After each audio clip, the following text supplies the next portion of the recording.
Gold, trusted gold buyers. మీరు తాకట్టు పెట్టిన బంగారాన్ని విడిపించి ఈ రోజు ఉన్న మార్కెట్ ధరకు కొనబడను. సార్ దిల్ రాజు గారి అసోసియేషన్తో మీకు స్టార్ట్ అయింది ఆర్య నుంచే. ఆర్య నుంచి. ఆర్య నుంచి. ఆర్యలో హీరో క్యారెక్టరైజేషన్ చాలా అప్పటికి వరకు కొత్తగా ఉంటుంది. మీరు ఆ సినిమా చూసిన తర్వాత ఎడిటింగ్ రషెస్ చూసి ఎడిటింగ్ స్టార్ట్ చేసే ముందు కానీ లేదా చేసే క్రమంలో కానీ ఈ డైరెక్టర్ ఎవరో మామూలుడు కాదు అనే ఒక ఫీల్ ఎప్పుడన్నా కలిగిందా మీకు? చెప్పాం మేము. నాకు ఆర్య ఫస్ట్ షెడ్యూల్ తర్వాత ఆపారు సినిమా వాళ్ళు. ఓకే.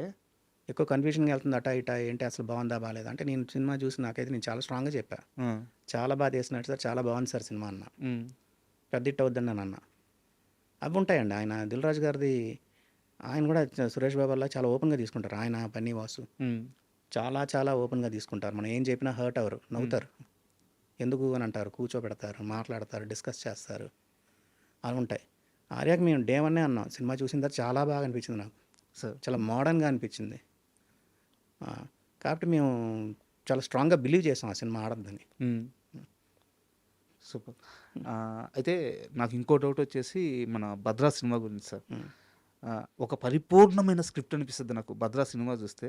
ఆ లవ్ స్టోరీ కానీ, ఆ యాక్షన్ కానీ, ఆ హీరో క్యారెక్టరేషన్ కానీ, బోయపాటి లాంటి ఒక కొత్త దర్శకుడు మీ దగ్గరికి వచ్చి ఆ కథ చెప్పి లేదా ఆ సినిమా తీసి మీకు ఇచ్చినప్పుడు ఆ సెన్సిబిలిటీ గురించి, అంటే అంత సెన్సిబిలిటీ నేను బోయపాటి గారు మాసు చూశాను కానీ భద్రా కాస్త పక్కకు ఉంటుంది ఆయన సినిమాల్లో. భద్రా సినిమాతో మీ ఎక్స్పీరియన్స్ చెప్తారా? లే, బాగానే మాకేమి, మేము సరదాగానే చేసామండి ఆ సినిమా. కొన్ని సీన్లు, ఇంపార్టెంట్ సీన్లు కొన్ని కావాలనుకున్నారు, అది మేము అక్కర్లేదని మేము డిస్కస్ చేసి తీసేసాం క్లైమాక్స్లో. ఓకే. హీరో వచ్చి వార్నింగ్ ఇచ్చే సీన్ ఉంటుంది విలన్కి, అది ఇక్కడే వార్నింగ్ ఇచ్చేస్తే క్లైమాక్స్ పండదని చెప్పి తీసేసాం. అలాంటివన్నీ వింటారు. ఎందుకు మేము ప్రాపర్గా మేము చెప్పిన దానికి ప్రాపర్గా రీజన్ ఇవ్వాలి. ఆ రీజన్ ఇవ్వకపోతే మేము ఊరికనే బాగాలేదని చెప్పకూడదు కదా. దీనివల్ల ఇదండి అని చెప్పి రీజన్ ఇచ్చామనుకోండి, వింటారు. అంతే అండి. అది ఆ సినిమా, అన్ని సినిమాలకి డిస్కషన్ అనేది ఉంటుంది ఎడిటింగ్ రూమ్లో, ఎందుకు ఏంటి అనేది ఉంటుంది. ఆ డిస్కషన్ ప్రాపర్ మేము ఏదో సినిమా జనరల్గా బాగాలేదని చెప్పాం సార్, దీనివల్ల ఇది బాగాలేదండి, రీజన్ చెప్తాం. ఆ రీజన్కి వాళ్ళ దగ్గర ఆన్సర్ ఉంటే ఓకే, ఆన్సర్ లేకపోతే మా మాట వింటారు సార్. ఇలా అయితే మీరు డిస్కషన్ అన్నారు కాబట్టి ఒక క్వశ్చన్ సార్. మాతాంకే వెంకటేష్ గారి దగ్గర ఒక నోట్స్ ఉంది. ఆ నోట్స్ను కానీ కొన్ని వందల సినిమాలకు సంబంధించిన నోట్స్, అది ఆ నోట్స్ను కానీ బుక్గా తీసుకొస్తే ఇండస్ట్రీలో చాలామంది అది క్యూట్ మూమెంట్స్ కావచ్చు, ఆర్గ్యుమెంట్స్ కావచ్చు, చాలా సినిమాలకు సంబంధించిన బ్యాక్ స్టోరీస్ అది బుక్గా వస్తే అద్భుతంగా ఉంటుందని చెప్పారు. ఎందుకు మీరు దాన్ని బుక్గా తీసుకురావట్లేదు? అంటే నాకు మురళీమోహన్ గారు నేను అసిస్టెంట్గా ఉన్నప్పుడు ఆయన చెప్పాడు, నేను నావల్ ఎక్కువ చదివేవాడిని, ఇంగ్లీష్ నావల్స్ చదివేటప్పుడు ఆయన అన్నాడు, వెంకటేష్ ఒక్క సినిమా, ప్రతి సినిమాకి ఎడిటర్ అయిన తర్వాత ఆయన కలిసినప్పుడు నాకు ఏం చెప్పారు, మురళీమోహన్ గారు చెప్పారు, ఒక సినిమా గురించి నువ్వు చేసే సినిమాకి ఒక పేజ్ రాయి, నువ్వు ఏం జరిగిందో రాసి పెట్టుకో, అది నీకు ఫ్యూచర్లో పనికి వస్తుంది, నీ తప్పులు కరెక్ట్ చేసుకోవడానికి, లేకపోతే నువ్వు రెక్టిఫై చేసుకోవడానికి, ఏదైనా సరే నీకు అది పనికి వస్తుందని అన్నారు. అందుకు మేము ఫ్రాంక్గా రిలీజ్ తర్వాత మన ఒపీనియన్ మారిపోవచ్చు సినిమా పైన. ఫస్ట్లో మనకు సినిమా నచ్చకపోవచ్చు, రిలీజ్ తర్వాత అందరూ బాగుందంటే మనం బాగుంది అనొచ్చు, అలా మారుతుంది. కాబట్టి రిలీజ్కి ముందే మేము ఒక పేజ్ రాసేసుకుంటాం, ఆ సినిమాకి జరిగిన గొడవలు, డైరెక్టర్కి నాకు జరిగిన గొడవలు, లేకపోతే డైరెక్టర్ నన్ను మెచ్చుకున్నది, లేకపోతే మేము డైరెక్టర్ గారిని తిట్టింది, ప్రొడ్యూసర్కి డైరెక్టర్కి జరిగిన గొడవలు కానీ ఒక పేజ్ రాస్తాం. ఆ సినిమాకి జరిగిన ట్రావెల్, సినిమాని మేము ఏమనుకుంటున్నాం, హిట్ అవుద్ది అనుకుంటున్నామా, ఫ్లాప్ అవుద్ది అనుకున్నామా, చూసినట్టు ఏమనుకున్నాం అనేది ఒక పేజ్ రాస్తాం, రాసి పెట్టుకుంటాను నేను. అదే సార్, చాలా హిట్ సినిమాలకు సంబంధించి ఉంటుంది, అన్ని సినిమాలకు ఉంటుంది, దాంట్లో జరిగిన గొడవలు. ఇప్పుడు తొలి ప్రేమకి జరిగిన గొడవలు చేసినప్పుడు గొడవలేం కాదు, మాకందరికి సినిమా నచ్చింది, కొంతమందికి మేము సినిమా వేసాం, వేస్తే అందరూ 90% వాళ్ళు పడుకున్నారు సినిమాలో. తొలి ప్రేమ ఫస్ట్ ప్రీమియర్ అంటే ప్రివ్యూకి బయటకు వచ్చి, ఇదేం సినిమా సార్, అసలు హీరో ఏం చేస్తున్నాడండి, అమ్మాయి ఎంట పడుతున్నాడు అంతే తప్పితే ఇంకేముందండి సినిమాలో అన్నారు. అసలు ఒక ఫీమేల్ సాంగ్ లేదు, ఫీమేల్ వాయిసే లేదు సాంగ్స్లో, అన్ని మేల్ వాయిస్లో ఉన్నాయని అన్నారు. వాళ్ళు చెప్తే కానీ మాకు అప్పుడు కానీ మేము రియలైజ్ అవ్వలేదు ఫీమేల్ వాయిస్ లేదని. ఇలాంటివన్నీ ఇచ్చారు, ఆ ఫీడ్బ్యాక్లన్నీ మేము రాసి పెట్టుకుంటాం ఎవరన్నారు ఏంటని. అది బయటికి వెళ్తే కాంట్రవర్సీ అవుద్ది, మేము చూసుకోవడానికి, మేము రెక్టిఫైడ్ చేసుకోవడానికి ఉంటుంది అంతే. అలా అన్ని సినిమా అంటే కొంచెం మేజర్ సినిమాలంటికి నేను రాసి పెట్టుకుంటాను, ఒక పేజ్ రాసి పెట్టుకుంటా. ఆలోచన ఉంది సార్ దాన్ని బుక్గా తీసుకొచ్చే ఆలోచన? అది కాంట్రవర్సీ అవుద్దండి. అంటే అక్కడ ఇప్పుడు స్టేజ్ పైన అందరూ కౌగులించుకుంటారని చేసుకుంటారు ఉమ్, హీరోలు, డైరెక్టర్లు, ప్రొడ్యూసర్లు.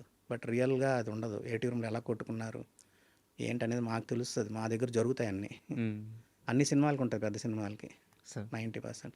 అవి వెళ్తే కాంట్రవర్సీ, మనం కాంట్రవర్సీ చేసినట్టు అవుద్ది అదంతా. అది మనకు ఒక ఆ సినిమాకి ఇలాగ ఉన్నారు, దాని తర్వాత ఇలాగ ఉన్నారా అన్నది తెలుసుకోవడానికి బాగుంటుంది అంతే. అది అండ్ నాకు ఇంకొక డౌట్ సార్, బొమ్మరిల్లు క్లైమాక్స్ గురించి సార్. అంటే ఒక తెలుగు సినిమాలో క్లైమాక్స్ కన్వర్జేషన్ మీద ఉమ్.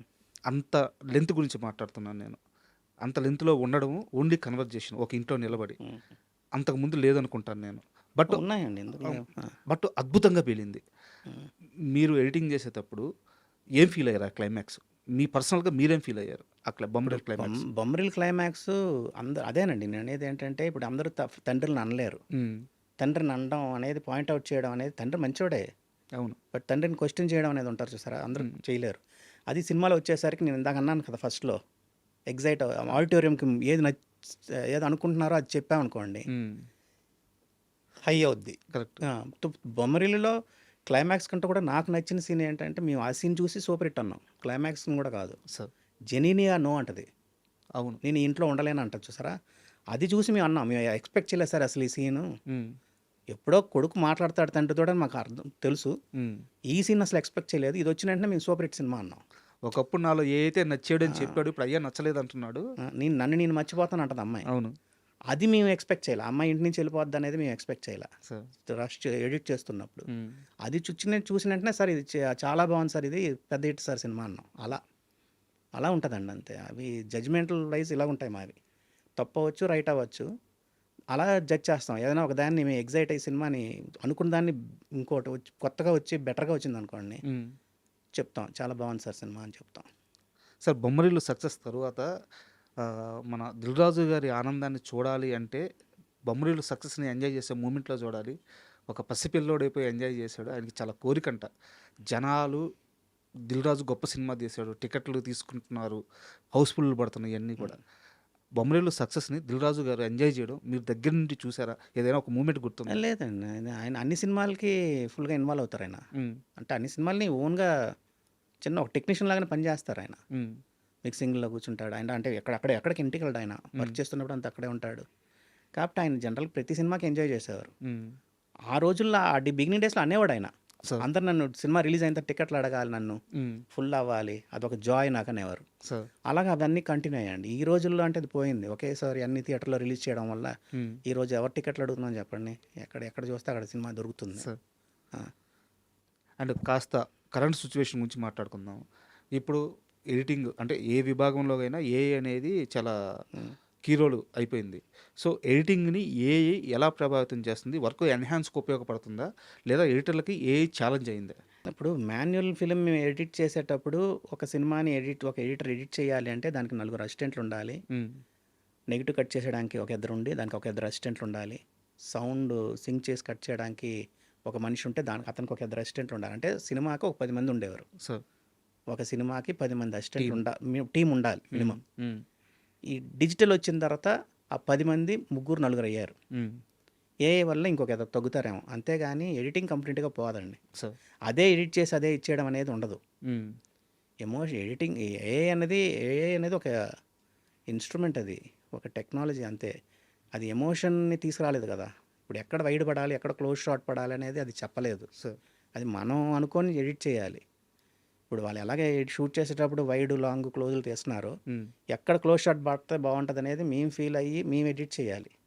అలాగే అది కంప్యూటర్లో చేసేయలేదు, కరెక్ట్, ఆటో ఎడిట్ చేసేయలేదు. అది ఎమోషన్ పట్టుకోలేదు.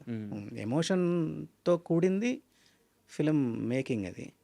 అది ఒకంతకు హెల్ప్ అవుద్ది అంతే. దానివల్ల కొంచెం డ్యామేజ్ ఉండొచ్చే కానీ మొత్తం అది డామినేట్ చేసేస్తుంది, దానివల్లే సినిమా అయిపోద్ది అనేది కరెక్ట్ కాదని నేను అనుకుంటున్నా.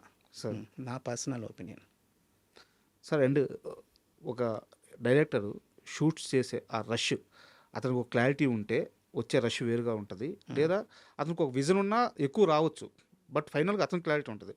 బట్ కంప్లీట్గా పర్ఫెక్ట్ క్లారిటీతో ఏం కావాలో అదే షూట్ చేసి అదే ఎడిటింగ్ చేయించుకునే డైరెక్టర్ అంటే ఎవరి పేరు చెప్తారు? అంటే పాత రోజుల్లో స్క్రిప్ట్ ఉండి చేసేవారండి, లెంత్ తక్కువ వచ్చేది. అంటే మేము ఎలా పాత రోజులకి ఇప్పటికి తేడా ఏంటంటే, ఒక రోజు షూట్ చేస్తే 2 మినిట్స్ ఎడిటెడ్ రష్ ఉండాలి. హ్మ్. అది లెక్క. హ్మ్. ఒక రోజు ఒక షూట్ చేసిన మెటీరియల్ 2 మినిట్స్ ఎడిటెడ్ రావాలి. సార్. అది జనరల్, అంటే బాగా సినిమా చేస్తున్నట్టు లెక్క. హ్మ్. ఈ రోజుల్లో ఏమైందంటే అది 10 సెకండ్స్ వస్తుందా, అసలు 5 సెకండ్లు ఉంటుందా, 10 సెకండ్ల ఉంటుందా అనేది ఓకే. మారింది డిజిటల్ వల్ల. హ్మ్. అంటే ఎక్కువ తీయడాల వల్ల, ఎక్కువ చేయడాల వల్ల, చేసిందే చేసి చూసుకోవడాల వల్ల. హ్మ్. ఒకప్పుడు మానిటర్ లేకుండా షూట్ చేసేవారు. ఆవిడ కెమెరా పక్కన నిల్చొని చెప్పేవారు బాగుంది బాగాలేదని, వాళ్ళు ఎక్స్ప్రెషన్స్ చూసి చేసేవారు. దాని తర్వాత మానిటర్ వచ్చింది. మానిటర్ రావడం వల్ల కొంచెం డిలే అయ్యింది. హ్మ్. మానిటర్ చూడడం వల్ల వెనకల ఆడు కదిలాడు, ఈడు కదిలాడు, అది లేదు ఇది లేదు, మళ్ళీ చేయండి అంటున్నారు రివైండ్ చేసి చూసుకోవడం వల్ల. హ్మ్.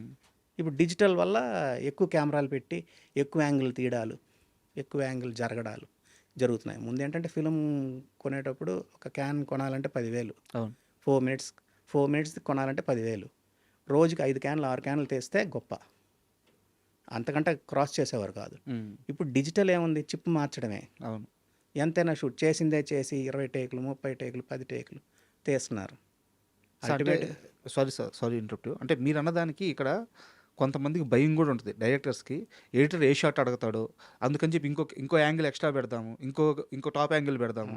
ఇంకో గోప్రో పెడదాం. అవును. ఇలా భయపడి తీసే డైరెక్టర్లు ఉంటారు. నేను అడిగేది మేకింగ్ మీద కంప్లీట్ పట్టు ఉండి, తను ఏం తీస్తున్నాడో తనకు తెలిసి, మీ దగ్గరికి అంతే క్లారిటీగా వచ్చే డైరెక్టర్‌లో టాప్ ఒకరిద్దరు పేర్లు చెప్పమంటే వాళ్ళ పేర్లు ఏం చెప్తారు? చాలామంది ఉన్నారండి. ఇప్పుడు పాత డైరెక్టర్లు కావచ్చు, రాఘవేంద్ర గారు అవ్వచ్చు, జయంత్ గారు అవ్వచ్చు, బొమ్మరి వీళ్ళందరూ అనుకున్నదే తీస్తున్నారండి. వాళ్ళు నీట్గా ఉంటుంది. స్క్రిప్ట్ ఏమనుకుంటున్నారో, వాళ్ళు ఏమనుకుంటున్నారో అది తీస్తారు. సార్. ఎక్కువ తీయరు. హ్మ్. కొంతమంది తీస్తున్నారు. 90% వాళ్ళు ఇప్పుడు ఈ మధ్య కాలంలో తీస్తున్నారు. డిజిటల్ రావడం వల్ల 2 కెమెరాలు 3 కెమెరాలని, హ్మ్. ఏదో కొత్త కెమెరా వచ్చిందని చెప్పి ఆ కెమెరా వాడాలి, ఇవన్నీ చేస్తున్నారు. సినిమాకి ఏం కావాలో అది తీసేవాళ్ళు కొంతమంది. ఆ,